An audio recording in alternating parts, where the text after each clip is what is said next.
He kissed my wife's hand in front of everyone at the Houston Charity Gala, and I didn't even know his name. The ballroom was packed, crystal lights raining over a sea of wealthy donors, executives, and family friends. I stood near the stage with a glass I never finished, watching my wife smile in a way she hadn't smiled at me in months. Then she lifted her hand, and a man I had never seen before bowed slightly and kissed it like it was the most natural thing in the world. People clapped politely. I didn't. My chest tightened as she leaned closer to him, whispering something that made him laugh. Not nervous laughter. Familiar laughter. Like they shared a history I had been excluded from.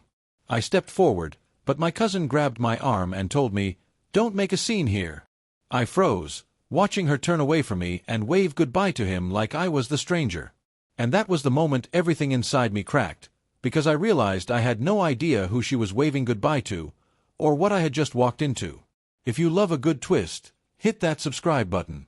Tell us your location and if it's day or night there. Dark stories feel different in the dark. I didn't sleep that night. I replayed every second of that gala in Atlanta's neighboring flight hotel room I had booked last minute, the image of her hand lingering in his like a stain I couldn't scrub off my mind. When I confronted her the next morning, she didn't even flinch. "He's an old family friend," she said, already scrolling her phone, already distant. But I checked her phone that same week. New password. Hidden chats. A contact saved under initials I didn't recognize. And then I saw it, a video, posted privately but forwarded by someone I trusted. My wife laughing in Las Vegas, not Houston, not Atlanta. Her voice unmistakable. His arm around her waist like it belonged there. The room went silent. When I asked her again, she didn't deny it this time. She just sighed, like I was the inconvenience. "You're imagining things," she said coldly. "You've always been paranoid." That word hit harder than any confession. Because I wasn't paranoid. I was late.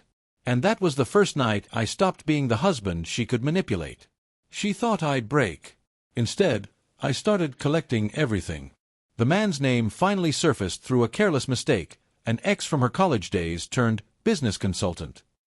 The kind of man who shows up at weddings, funerals, and private galas like he still belongs in your life. My wife had brought him into our orbit slowly, carefully, like a poison you don't taste until it's already in your bloodstream. And I let them think I believed her lies. In reality, I was watching everything. Messages. Flight records. Social media tags from Las Vegas pool parties disguised as work retreats. Every smile she posted online was another thread I pulled tighter. Then came the breaking point. My father-in-law's family dinner in Atlanta. She arrived late, flawless, smiling like nothing was wrong. And he was there too, sitting at the table like he had every right to be. The room went quiet when I stood up. "You're really going to bring him into my family?" I asked. She didn't even look at me. "Sit down," she said softly. Not a request. A command. That was when I knew she had already chosen her side. So I chose mine. I started with her career. She worked in corporate branding, image-obsessed, reputation built on trust and optics. I gathered everything. Screenshots, videos, timestamps, hotel bookings in Las Vegas she thought were erased forever. Then I sent one anonymous package to her company's board. No threats. No emotion. Just truth. And truth spreads faster than fire. 2 weeks later, I watched her first crack appear. She came home earlier than usual, hands shaking slightly as she locked her phone tighter than ever. "You did something," she said quietly. I smiled for the first time in weeks. "No," I said. "You did." The final trap was set in Las Vegas. A corporate summit she insisted on attending alone. I showed up anyway, invited under a different capacity, seated in the back like a ghost she didn't expect. She didn't see me at first. But I saw everything. The man. The lies. The same touch from Houston. The same distance from me. When she stepped onto the stage for her presentation, the lights dimmed. And then my file went live. Screens behind her flickered. Hotel footage. Messages. Photos from Atlanta, Houston, Las Vegas. Layered, undeniable. A timeline of betrayal the entire room could see. Her voice broke mid-sentence. "This is fake," she said quickly. "Someone is trying to ruin me." But then someone in the audience stood up. Then another. And another. Because they recognized her. Recognized him. Recognized the pattern she thought was invisible. The room went cold. The man tried to leave. Security stopped him. She turned slowly toward the crowd, searching for me. And when her eyes finally found me in the back row, I didn't move. I didn't smile. I didn't feel anything anymore except clarity.